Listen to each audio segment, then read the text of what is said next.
Laksamana Yudo Margono disahkan sebagai Panglima TNI dalam rapat paripurna DPR RI untuk segera dilantik Presiden Jokowi. Bagaimana Laksamana Yudo memastikan TNI senantiasa tanggap dan relevan terhadap sejumlah isu strategis termasuk tantangan kondisi geopolitik di kawasan serta menjamin netralitas TNI dalam pemilu 2024? Lengkapnya dalam ulasan Istana bersama saya Friska Clarissa. Laksamana Yudo Margono disahkan sebagai Panglima TNI dalam sidang paripurna DPR RI untuk selanjutnya dilantik Presiden Jokowi. Pengesahan ini berlandaskan uji kelayakan dan kepatutan Laksamana Yudo oleh Komisi 1 DPR RI berhasil dilalui.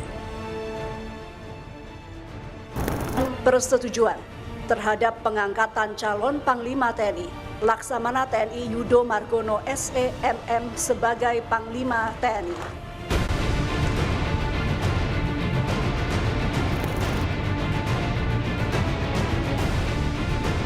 Laksamana Yudo menyebut pertahanan kawasan rawan di perbatasan akan terus dievaluasi di bawah kepemimpinannya sebagai Panglima. Isu strategis yang jadi sorotan juga netralitas TNI di tahun pemilu. Panglima terpilih itu menjamin TNI netral dalam rangkaian pesta demokrasi. Nanti yang kemarin juga sampaikan tanggapan dan saran juga dari Komisi 1 untuk daerah-daerah yang kerawanannya tinggi, ya khususnya di daerah-daerah perbatasan laut, perbatasan darat, juga daerah-daerah yang sekarang ini menjadi kerawanan strategis seperti yang kita ketahui bersama, mulai Laut Natuna, kemudian Papua, Aceh dan sebagainya. Tentunya nanti akan kita evaluasi, yang kemarin saya sampaikan bersama dengan Kepala Staf Angkatan yang untuk mengevaluasi bagaimana yang sekarang ini TNI sejak dulu ya pasti netral, dan saya akan menjamin tentang netralitas TNI dalam pemilu 2024. Soal pelantikan Laksamana Yudo sebagai Panglima dan pelantikan Kasal baru pengganti Yudo, DPR RI menyerahkan keputusan kepada Presiden Joko Widodo.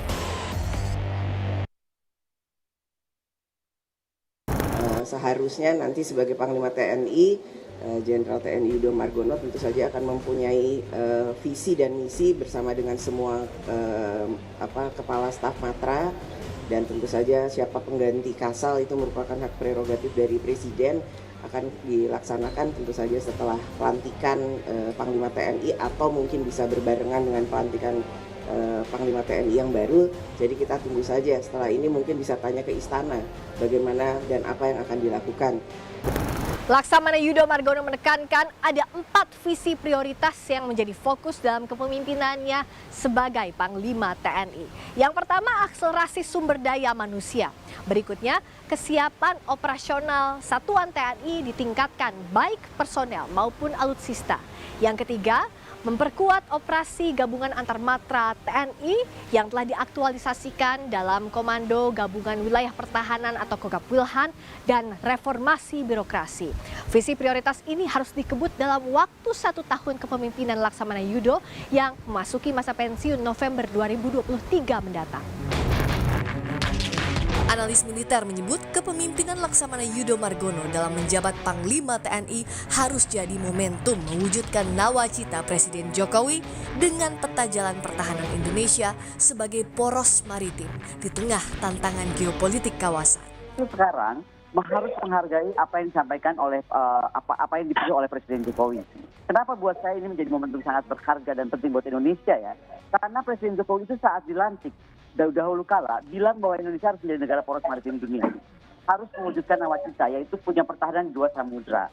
2 samudra itu artinya 2 angkasa raya juga sekaligus ya. Nah, ini artinya dengan memilih Pak Yudo, maka kemudian saya berharap paling tidak roadmap atau peta biru pertahanan yang sesuai negara poros maritim dunia, sesuai nawacita itu bisa diwujudkan.